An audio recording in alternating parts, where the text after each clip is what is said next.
রাজ্যে ফের পুলিশের এনকাউন্টার। শ্রীভূমি পুলিশের গুলিতে আহত ট্রাক চালক অভিজিৎ শব্দকর। চেকগেটে তল্লাশির সময় উজ্জ্বল বরা নামে পুলিশ কনস্টেবলকে ধাক্কা দিয়ে পালিয়ে যান ট্রাক চালক অভিজিৎ শব্দকর। পালাতে গিয়ে তার ট্রাকটি দুর্ঘটনাগ্রস্ত হয়। ট্রাকে তল্লাশিতে বেরিয়ে আসে মাদক। পরে অভিজিৎকে গ্রেফতার করে পুলিশ।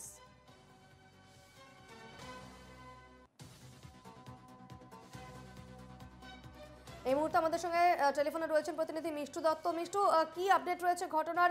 জানা যাচ্ছে যে এনকাউন্টার করতে গিয়ে অর্থাৎ পুলিশের গুলিতে আহত হয়, পাশাপাশি একজন কনস্টেবল তাকেও ধাক্কা মারা হয়। কি জানা যাচ্ছে বিস্তারিত?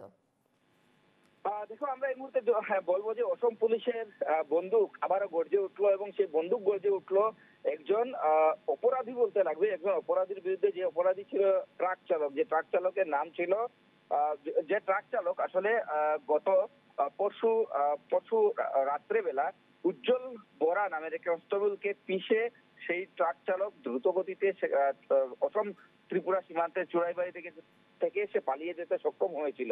সেই অভিজিৎ শব্দকর নামের যে ট্রাক চালক, সেই ট্রাক চালককে গতকাল রাতে আসলে ক্রাইম সিন রিক্রিয়েট করার জন্য পুলিশ নিয়ে এসেছিল অসম ত্রিপুরা সীমান্তের চোরাইবাড়িতে। তখন পুলিশ সূত্র মতে সেই অভিজিৎ শব্দকর পুলিশের নাকি বন্দুক ছিনিয়ে নেওয়ার চেষ্টা করেছিল এবং তখনই পুলিশ প্রথমে শূন্য এক রাউন্ড গুলি চালায়।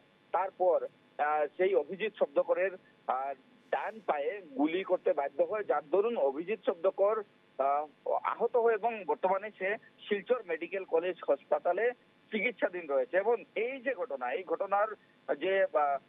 এই ঘটনার নেপথ্য ছিল গত পরশু রাত্রে অসম ত্রিপুরা সীমান্তের যে চড়াইবাড়ি, সেখানে নাকা চেকিং চলে, তালাশি অভিযান চলে। সেই তালাশি অভিযান চলার সময় উজ্জ্বল বরা নামের যে পুলিশ কনস্টেবল, সেই পুলিশ কনস্টেবল আসলে অভিজিৎ শব্দকরের যে গাড়ি সে চালাচ্ছিল, যে ট্রাক TR01AU 1672 নম্বরের যে ট্রাক সে চালাচ্ছিল, সেই ট্রাক দিয়ে অভিজিৎ বরাকে সে পিষে সেই জায়গা থেকে পালিয়ে গিয়েছিল এবং এক সময় রাতাবাড়ি থানা এলাকার নিবিয়া এলাকায় গিয়ে সেই ট্রাকটির নিয়ন্ত্রণ হারায় এবং দুর্ঘটনাগ্রস্ত হয়।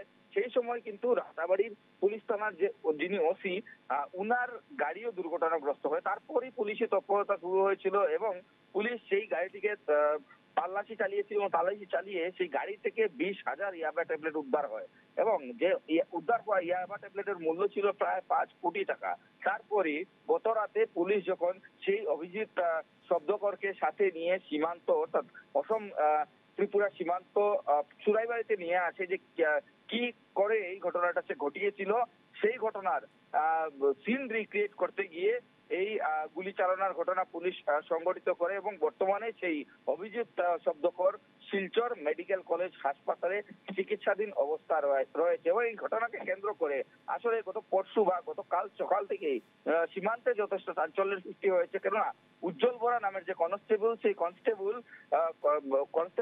কনস্টেবলের ঘটনাস্থলে মৃত্যু হয়ে তারপর গতকালকে তাকে করিমগঞ্জ অসামরিক চিকিৎসালয়ে মরণোত্তর পরীক্ষা সম্পন্ন করা হয়। এমনকি সদর থানার সামনে থাকা পুলিশ ছাউনিতে তাকে গান স্যালুট জানিয়ে শেষ শ্রদ্ধা জানানো হয়। এরপর তার মৃতদেহ পাঠানো হয় ঘরের উদ্দেশ্যে। যেহেতু সেই উজ্জ্বল বরার ঘর জোরহাটে বলে আমরা জানতে পেরেছি এবং সেই উজ্জ্বল বরার ঘরেও কিন্তু এই ঘটনার জন্য এক প্রকার শোকাকুল পরিবেশ বিরাজ করছে। কিন্তু আমরা এই মুহূর্তে বলতে পারি যে অসম পুলিশের যে বন্দুক আবারও গর্জে উঠেছিল এবং গর্জে উঠার একমাত্র কারণ ছিল অভিজিৎ শব্দকর নামের যে ট্রাক চালক এক প্রকার হত্যা করেছিল সেই কনস্টেবলকে, অসম পুলিশের কনস্টেবলকে। সেই ট্রাক চালকের বিরুদ্ধেই আসলে অবশেষে অসম পুলিশের আপাতত ধন্যবাদ মিষ্টু।